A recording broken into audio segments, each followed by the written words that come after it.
The United Arab Emirates has recently unveiled an ambitious plan which aims to use AI to deliver half of all state services within 2 years. The plan was unveiled by Sheikh Mohammed bin Rashid, who acts as the nation's vice president, prime minister, and ruler of Dubai. You might recognize Rashid as the guy who frequently imprisoned his own daughter for attempting to flee the country. The whole story is fucking nuts, so if you want to know more, we'll leave a video we made about it in the description. Anyway, Sheikh Mohammed bin Rashid is going all in on AI within the UAE, announcing that 80,000 government workers will be given AI training during this 2-year transition. In his own words, quote, "The world is changing, technology is accelerating. Our principle remains constant. People come first. Our goal is a government that is faster, more responsive, and more impactful. At least on paper, heavily integrating AI into government departments has the potential to save millions of man-hours a year. The goal is to integrate thousands of government services into this GovOS system and allow AI agents to pull from countless datasets and workflows." As Ahmed Tamim Hisham Al-Kutab, chairman of the Department of Government Enablement, would explain in his own words, quote,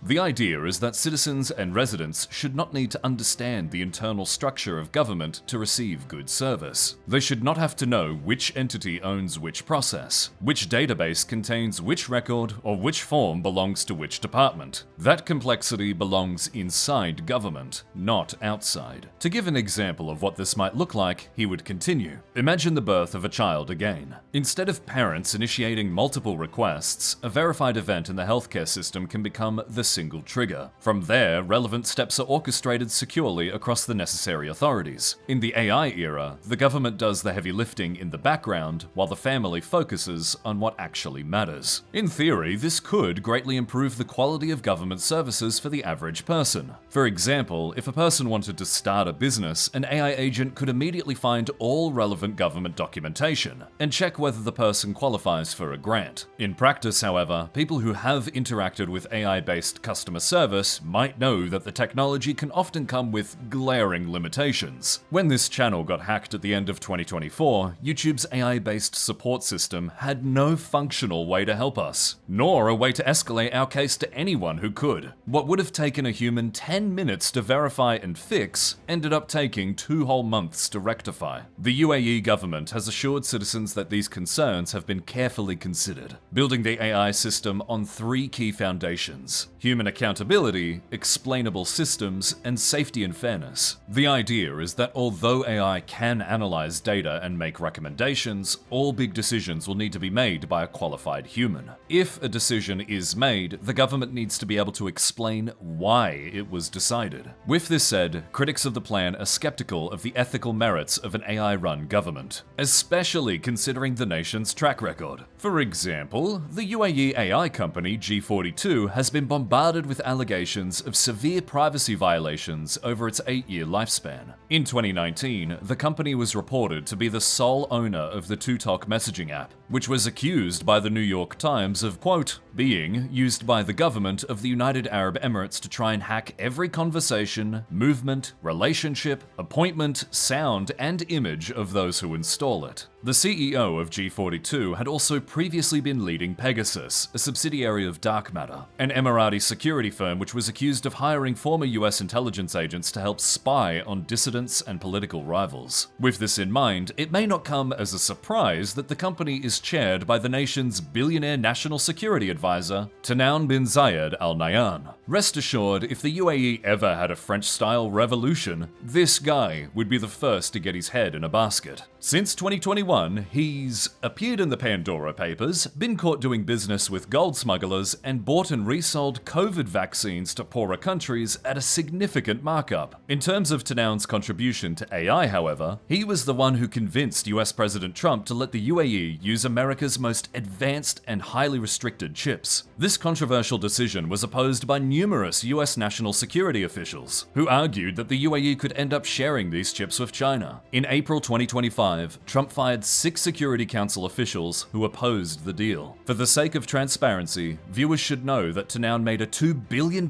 investment in Trump's crypto startup 2 weeks before the deal was made. AI by itself is a neutral force in the world, in that it's not inherently good or evil. Its capacity to do good and bad stems entirely from who ultimately wields it. There's absolutely a world where AI can be used to streamline government services and make it easier for people to find the services they need. However, citizens will need to decide for themselves whether such powerful systems can be trusted with those who control them. Just as it's been from the dawn of time, today's video is sponsored by Surfshark VPN. This time, however, we wanted to do something a little different. Instead of just listing features one by one, we'll be demonstrating how much money you stand to save. Surfshark's primary feature is using its network of 4,500 servers to appear anywhere in the world at the push of a button. If this lets you get around a single region lock and keeps you from paying for a 7th streaming service, you've just saved yourself $10 minimum. Surfshark's clean web feature can also just turn off ads online, which includes ads on YouTube, with YouTube Premium raising its price to $16 a month. You can add that to the tally. Surfshark is also an ever-present bodyguard against phishers, trackers, and malware, and upon request can even scan emails for signs of deception. Your own security is pretty hard to put a price on, but needless to say, lapses in it can be unfathomably expensive. For reference, when the channel got hacked at the end of 2024, it would have been cheaper to subscribe to Surfshark for 300 years than what it actually costs to fix everything. That's what true value looks like. We should also keep in mind that Surfshark is entirely risk-free, because if you back out within the first 30 days, they'll give you a full refund. No questions asked. To make the deal even sweeter, by going to surfshark.com/surswag, using the code SURSWAG, or scanning this QR code. You'll also score yourself an extra 4 months on the house. Surfshark VPN. It's cheaper than the other ones. Meanwhile, members of Gen Z are attempting to speedrun Scientology. The Pope's Chicago bank hangs up on him, and UK Prime Minister Keir Starmer calls himself a gooner. In recent weeks, US President Donald Trump has announced his intention to reduce US troop numbers deployed to NATO nations in Europe. When asked why, the Pentagon released a statement, reading, "The department will determine the final disposition of these and other US forces in Europe based on further analysis of US strategic and operational requirements, as well as our allies' own ability to contribute forces towards Europe's defense. This analysis is designed to advance President Trump's America First agenda in Europe and other theaters, including by incentivizing and enabling our NATO allies to take primary responsibility for Europe's conventional defense." Across the continent, the US has deployed up to 100,000 active-duty permanent and rotational troops across 50 military bases and military sites. Of these, nearly 70% are shared between the nations of Germany, Italy, Spain, the UK, and Poland. Trump, and as well as Biden, Obama, and even Bush Jr. before him, have long criticized European NATO members for failing to pay their fair share for the Mutual Defense Pact. When Trump first took office in 2017, only 4 out of 30 NATO nations, including the US, met the 2% of GDP defense spending goal. This increased to 6 over Trump's first term, though it significantly grew under Biden as a result of the Russian invasion of Ukraine. By the start of Trump's second term, NATO had added the nations of Finland and Sweden, and all 32 nations had reached the spending goal by the end of 2025. However, last year the alliance agreed on a new spending goal, with all nations expected to spend 5% of GDP on defense by 2035. Currently, no nations have reached this goal, although Poland is the closest at 4.5% as of this year. In a break with his predecessors, President Trump has previously spoken of the spending shortfall as money owed, rather than simply a need to increase spending. In his own words, quote, "Many countries are not paying what they should, and, frankly, many countries owe us a tremendous amount of money for many years back, where they're delinquent, as far as I'm concerned, because the United States has had to pay for them. So if you go back 10 or 20 years, you'll just add it all up. It's massive amounts of money is owed." During his second term, however, he's focused primarily on getting nations to increase spending, accusing underspenders of freeloading.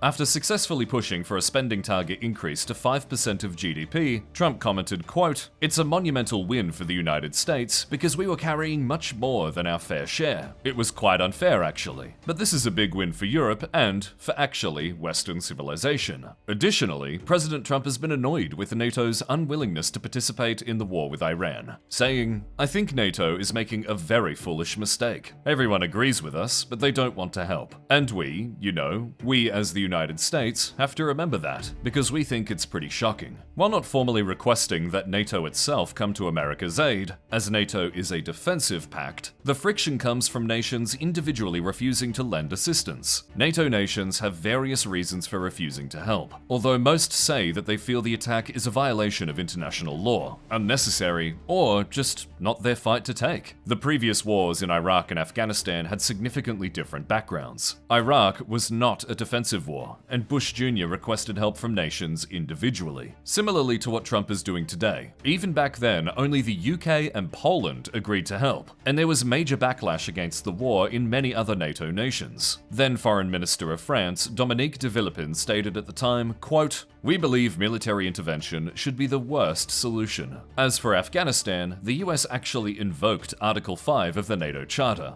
obliging all other countries to come to the defense of the US. Ironically, Iran joined the US invasion of Afghanistan in 2001 to help destroy the Taliban and overthrow the al-Qaeda government of Afghanistan. The war against Iran is similar to the war against Iraq, because it's not a defensive war. NATO nations are under no obligation to participate. In this case, however, some NATO allies have been firmly against President Trump's new war. Spain and Italy have denied the US permission to use their airspace or bases to conduct strikes on Iran. Meanwhile, German Chancellor Friedrich Merz stated that the US is being humiliated by Iran, further aggravating President Trump. US presence in Europe dates back to the end of World War II. As a major nation for the Allies, the US was particularly responsible for occupying defeated Axis countries, which required permanent army infrastructure. As the dust of World War II settled, however, the Cold War took off, with fears of a Soviet invasion into Western Europe. As part of the security and defense guarantees, the US retained their troops in Europe, even after the occupation formally ended.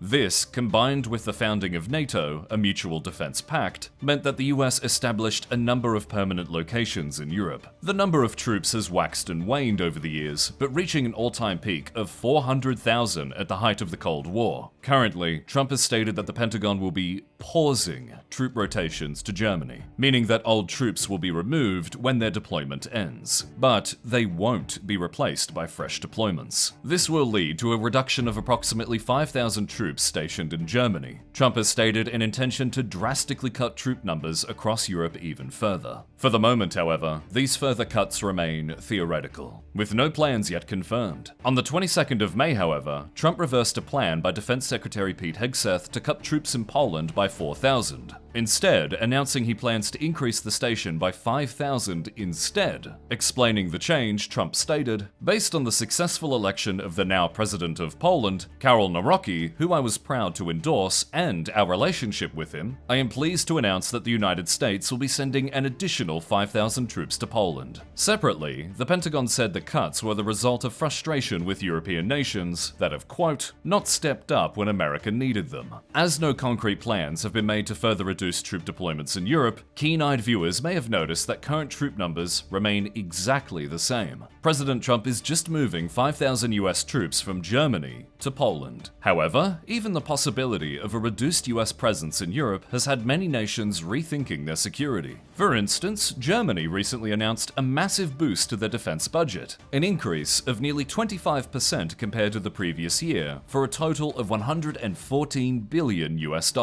This would maintain Germany's place as the second best funded military in Europe in terms of dollars spent. The current highest spender is Russia, which, as we've talked about in the past, would probably implode if it stopped making weapons. Much of Germany's increase is being spent on infrastructure, with Germany signing contracts with satellite manufacturer OHB, as well as Airbus and Rheinmetall, to produce a satellite constellation comparable to SpaceX's Starlink. Additionally, Germany is paying to equip thousands of its soldiers with IDZ-ES kits. Swag spent about 40 minutes trying to figure out what the fuck these were supposed to be, only to be hit with a fire hose of corporate favorite buzzwords. Here's the description of the IDZ ES kits, and we'll see if you guys can understand what they're describing. Quote, all components are designed to function as part of a unified digital ecosystem, allowing soldiers to operate more effectively in both mounted and dismounted roles. The system also connects to a centralized command unit, enabling team leaders to manage communications and data flow in real time across the battlefield. Other descriptions use the word synergy and integrate a lot, but maybe some military nerds in the comments can fill us in. Other nations across NATO and Europe are also boosting their defense spending, but plan to spend more of their money on European companies, reducing their technological reliance on the US. The effects on Ukraine in particular are currently unclear. No US troops are deployed to Ukraine,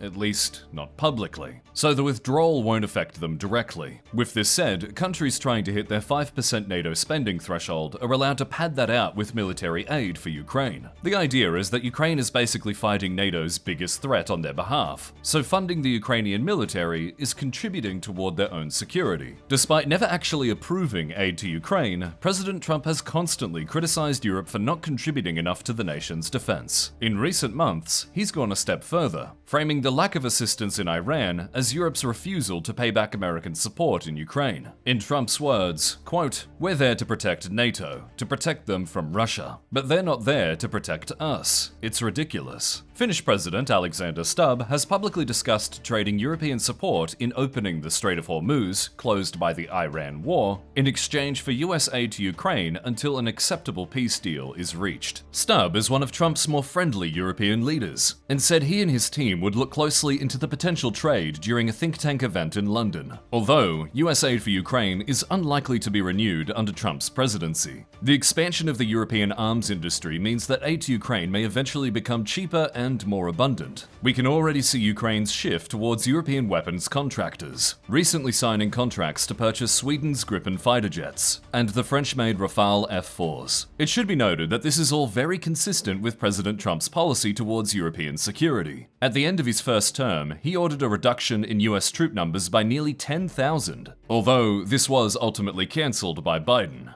The act of adding or removing troops isn't at all unusual for US presidents. However, the manner Trump is doing so certainly is. Supporters of the troop reduction believe that Europe should indeed become more self-reliant, which is less likely to happen with a high level of US protection. Critics, meanwhile, believe that if Trump is making these movements as a form of punishment, which seems to be the case in Germany, this may make other members of the NATO alliance question the reliability of the United States. Others believe US reliability is already a thing of the past, with President Trump so far threatening to annex 2 NATO nations since taking office a second time. With this in mind, Secretary of State Marco Rubio has insisted that any number changes are not a punitive thing. Rubio also said that the changes have been made in coordination with the European allies, stating, quote, any decision that's announced is viewed through the broader context of some of the frictions that we've had in recent months. But at the end of the day, I think it's well understood in the alliance that the United States' troop presence in Europe is going to be adjusted. That work was already ongoing, and it's been done in coordination with our allies. Tensions between the US and the rest of NATO will likely continue. However, considering the pact is harder to escape than any average gym membership, viewers shouldn't expect the alliance to break down anytime soon.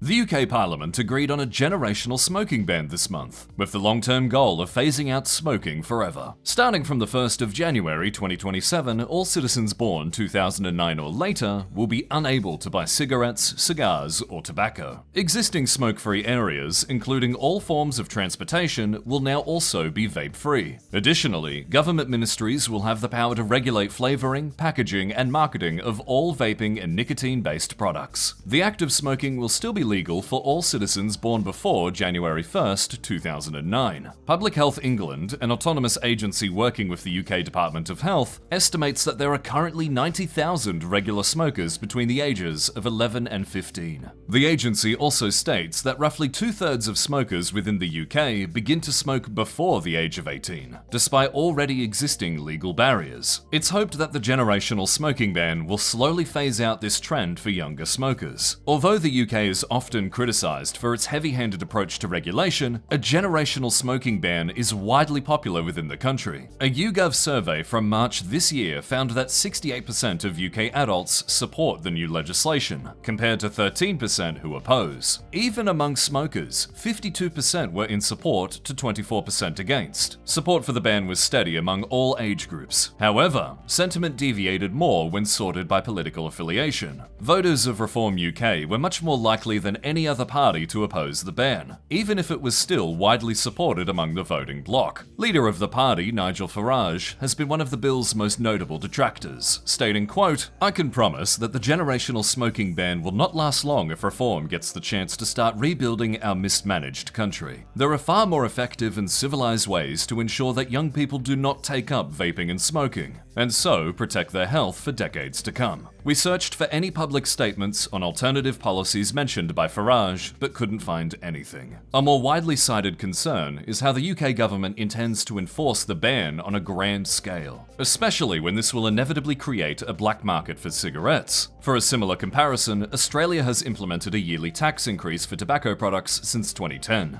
This tax accounts for 65 to 84% of the retail price of cigarettes nationwide. It's now estimated that 55% of the Australian tobacco market operates illegally, and that 95.7% of all e-cigarette products are bought on the black market. It should be noted that the UK isn't the first nation to attempt a generational smoking ban. In November last year, the Maldives passed a law prohibiting the use of tobacco products for anyone born after 2006. The ban also extends to vapes and even applies to tourists from outside the country. It's currently too soon to say whether the ban will be effective. Another attempt was in New Zealand, which proposed a generational smoking ban in 2022. The plan was ultimately scrapped the following year after a change in government. Key figures in repealing the ban include New Zealand's House of Representative members Casey Costello and Chris Bishop. Casey Costello formerly served on the board of the New Zealand Taxpayers Union, a lobbying group that failed to disclose contributions from British American Tobacco. Chris Bishop, on the other hand, worked as the former corporate affairs manager for Philip Morris, the parent company of Marlboro cigarettes. Beyond what people feel and what a few dodgy politicians are paid to say, we should also consider the opinions of actual experts. A study by the British Medical Journal published last year conducted 19 interviews with politicians, public health experts, academics, trading standards experts, clinicians, and civil society representatives across the entirety of the UK. The consensus expressed within the study showed that a generational smoking ban was supported across all sectors, as it clearly addresses youth tobacco initiation and a societal shift away from smoking. However, opinions on enforcement varied across participants. Some believe the policy would require minimal enforcement, anticipating widespread acceptance of the new legislation. Others stress the need for strong enforcement to prevent policy from being rendered ineffective by the black market. While there was much disagreement on the level of enforcement required, all participants agreed that all enforcements should target retailers and the tobacco supply chain, rather than the individual consumer. Much of this enforcement-based policymaking is still in the works at the time of writing. With this in mind, if the UK can actually make it stick, the nation could experience a significant economic boost. A study conducted by Dr. Damon Morris of the University of Sheffield found that upwards of $11 billion per year could be freed up if UK citizens quit smoking. In Morris's own words, quote, "This money could instead be spent on other things, such as in shops, entertainment, or other services that reinvest back into towns, cities, and villages." This figure also doesn't account for the billions per year spent on treating tobacco-related illnesses, or the 74,000 preventable smoking deaths per year within the UK. Only time will tell if this generational ban within the UK yields positive results. Lawmakers in support of the ban have their hearts in the right place. However, it's too soon to say whether the nation will actually pull it off.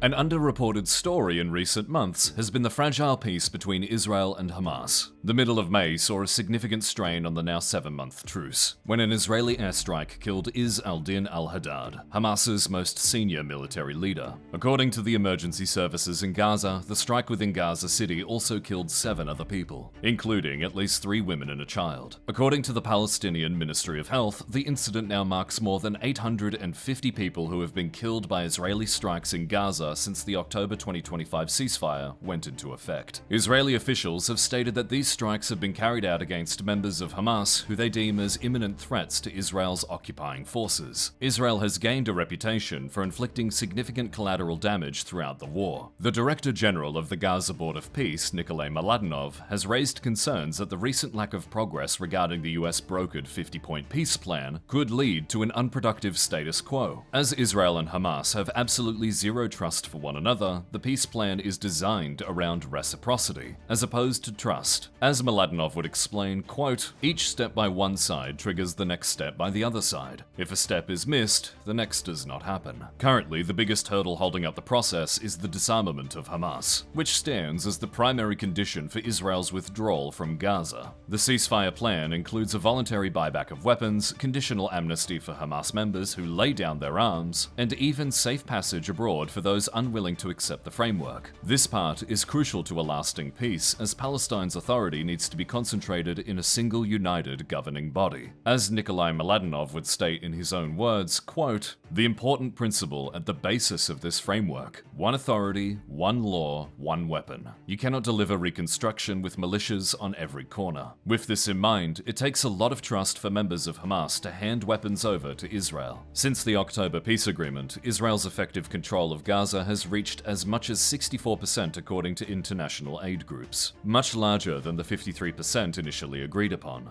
The aforementioned 850 deaths from continued airstrikes also hasn't fostered an environment of trust. Beyond these concerns, the Gaza Board of Peace has also received widespread criticism regarding its governance model. The board itself is directly chaired by US President Donald Trump, a position which policy analysts describe as having concentrated decision-making authority. The chairman reserves the exclusive right to appoint and dismiss members, set agendas, and even has sole authority to choose the next chairman. President Trump has indicated his intention to be chairman for life. There's also concerns regarding the true purpose of the board, as the board's charter makes zero mention of Gaza at all. Invitations to join the Board of Peace were extended to 62 nations around the world, with countries wishing to join required to pay $1 billion within a year of signing up. Notably, only 25 nations have chosen to join the board. The thin roster can be attributed to two main factors. Firstly, almost all Western nations have chosen not to join for reasons we'll get to in a minute. Secondly, President Trump only seems to have invited nations he likes to the board. Notably, no country in sub-Saharan Africa was given an invitation. President Trump has already used his chairman position to throw his weight around against less enthusiastic invitees. For example, Canada's invitation was rescinded following Prime Minister Mark Carney's now famous "America is acting like a prick" speech at the end of the 2026 World Economic Forum. President Trump has also threatened France with a 200% tariff on French wine if they don't join the board. Notably, both of these incidents took place in January this year, right in the middle of President Trump's threats to annex Greenland. A significant criticism among countries who declined to join is that the Board of Peace appears to be President Trump's attempt to usurp the United Nations. Perhaps a dead giveaway for this intention is the board's logo, which is basically just the UN logo painted gold, with the United States at the center. Here's the two logos side by side for comparison. This is the kind of shit that the writers of The Boys would come up with. To achieve peace, the people of Gaza now have to put their faith in cooperation between a terrorist organization, a nation currently under investigation at the International Court of Justice for genocide, and the US president's attempt to make United Nations too. This might sound like the setup to a joke, but unfortunately, the punchline is still a conflict which has killed 70,000 people and counting.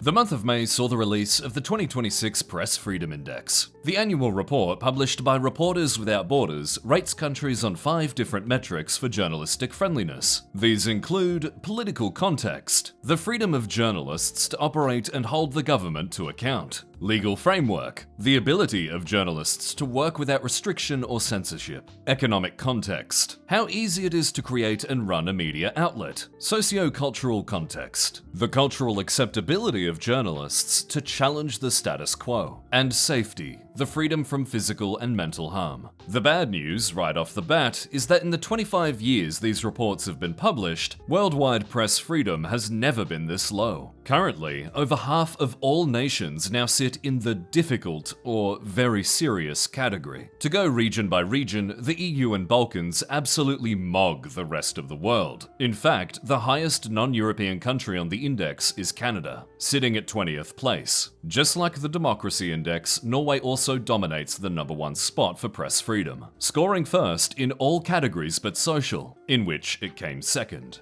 The region does, however, have some exceptionally poor scoring nations, which include Belarus, Azerbaijan, Russia, and Turkmenistan. For Russia especially, having a dedicated prison just for Ukrainian reporters doesn't do its score any favors. Weirdly, Ukraine was actually able to improve this year, going up 7 ranks to sit at the 55th place. This can be attributed to the huge amount of investigative work carried out by Ukrainian journalists to strengthen the transparency of its government. The Asia-Pacific region is a lot rougher by comparison. The highest scoring countries in the area are New Zealand, Taiwan, Timor-Leste, and Australia. On the other end of the spectrum, if you are looking to put together a media-suppressing dream team, the Asia-Pacific region has plenty of star players. North Korea and China are in the second and third to last place, respectively. Myanmar is still suffering from its coup in 2021, and Afghanistan's press freedom is exactly the level you'd expect under the Taliban. You'd also expect India to score better than Pakistan, but endless censorships in the name of national security has seen both nations experience massive declines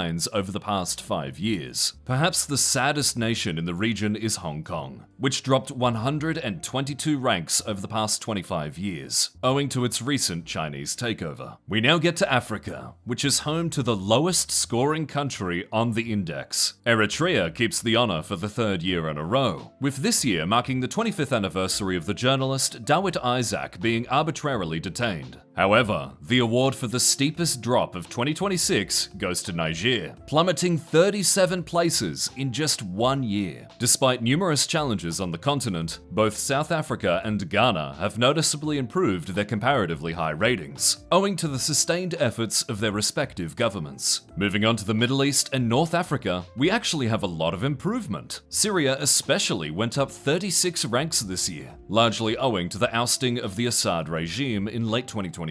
Syria still isn't a good place to be a journalist, but 36 places in a single year is an exceptional improvement. The highest scoring nation in the region is Qatar, which went up 4 ranks from the previous year. Qatar has occupied the top spot since 2022, owing to a serious push for reforms ahead of the last FIFA World Cup. Lebanon's push to expand press freedom gave it a 17-rank jump this year, while Israel's continued crackdown on journalists and tightening of anti-terror laws saw the country drop 4 places. In what might be the most unexpected turn of events in the report, Lebanon is now 1 rank higher on the Press Freedom Index than Israel. On the other hand, Israel has now killed 220 journalists in Gaza since 2023, so a low score on an index measuring journalism friendliness shouldn't be surprising. We now get to the Americas, which has also had a challenging year of press freedom. Nations like Mexico, Ecuador, and Peru have continued to suffer from organized crime, and the murder of journalists who attempt to uncover it. El Salvador, meanwhile, has seen an enormous decline in press freedom in recent years, falling 74 places since President Nayib Bukele was elected in 2019.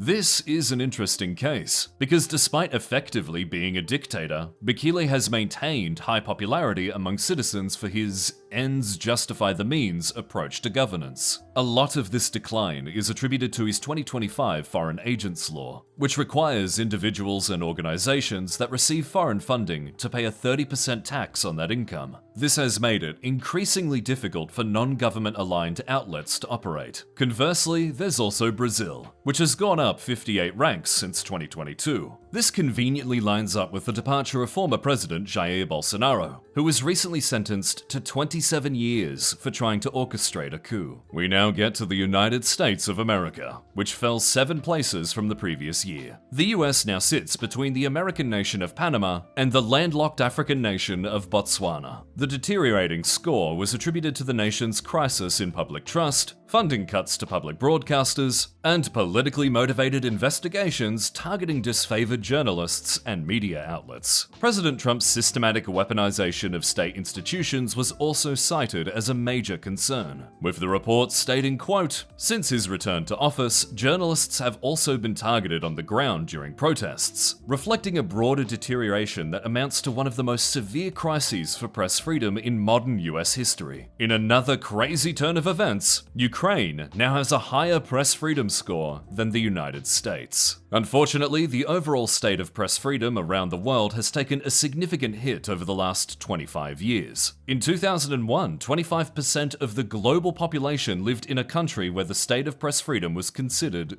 good. In 2026, only 1% of the global population now enjoys that same luxury. As a little treat for making it this far, we're going to wrap up with one of our yearly traditions, the Moscow Victory Day Parade. Held on the 9th of May every year, Russia's Victory Day Parade is to commemorate the defeat of Nazi Germany in World War II, as it's also supposed to be an unshakable show of strength. Russia's leadership was particularly insistent that Ukraine not do anything to make the country look weak. Luckily for them, US President Donald Trump would announce a 3-day ceasefire between Russia and Ukraine, as well as a prisoner swap of 1,000 prisoners from each country. Making the most out of Russia's need to appear strong, Ukraine's President Volodymyr Zelensky would issue an official decree, allowing the parade to take place. Kremlin officials replied by calling the announcement a silly joke, but reiterated that they'd respond to any interruption by firing a huge barrage of missiles at Kiev. The ceasefire went better than expected, as Ukraine only reported 51 violations within the first day, which is much lower than usual. As for the parade itself, it was immediately clear that Russia was lacking the hardware of previous years. Notably absent from the parades were tanks, missiles, or junior cadets. Kremlin officials stated that this year's format was due to the, quote, "current operational situation." The guest list also notably shrunk from the previous year, with absences including Chinese President Xi Jinping, Serbian President and owner of the world's most punchable face, Alexander Vučić, and actor Steven Seagal, seen here in the 2017 film China Salesman. 追杀人剑是吧？我他妈有1000多个理由追杀人剑。 Hey, why don't you guys speak English? Supposedly that part wasn't in the script, Steven just forgot his lines. Another notable absence from last year was former Venezuelan President Nicolas Maduro, which we probably don't have to explain. The uncharacteristically short 45-minute parade was arguably an improvement from the previous year, which relied on a lot of movie magic to pad out its content. This included long shots of PlayStation 2 tier CGI of various trucks and planes. It's probably not a good sign when we could do better than this. There's also the part with a reused plane footage from the previous year, unless of course they managed to replicate the exact same cloud patterns. Perhaps the funniest part of the show, however, was footage of the video game Digital Combat Simulator. This might have slipped past a lot of viewers had it not been for the downloadable mod showing the exact same model. Another dead giveaway is the flags of NATO-aligned countries painted on the side, which Vladimir Putin considers to be an enemy of Russia. During his 2026 parade speech, he would go on to say, quote, "The great feat of the generation of victors inspires the soldiers carrying out the goals of the special military operation today. They are confronting an aggressive force armed and supported by the entire NATO bloc. And despite this, our heroes move forward." Putin would also announce that he believed this war was coming to an end. With everything considered, it's a wonder why Russia even bothered with a Victory Day parade at all. For a day designed to project strength, Russia's had to get security guarantees from its historic rival in an effort to not get attacked in its own capital. 4 years into a supposedly 3-day war, it started. It also doesn't help that the very victory Russia is celebrating saw current Ukraine suffer some of the highest rates of casualties against the exact same enemy. Volodymyr Zelensky might have been a professional comedian, but Putin is a true fucking clown. With the news over, we'd once again like to thank our amazing Patreon supporters. As of time of writing, our monthly revenue from YouTube ads is still sitting at $84.32. Patreon supporters allow us to keep this series going month after month, all in the knowledge that our only obligation is to you, the viewers. A link to support the channel and get your name in the end credits will be down below. Hello everyone, I'm Cody the narrator. I just wanted to let you all know that I'm accepting commissions again over on my old Fiverr. If you need a voiceover and like how I sound here, please consider checking out my demos. Now, On behalf of the entire Swag News team, we'd like to wish everyone a very happy June.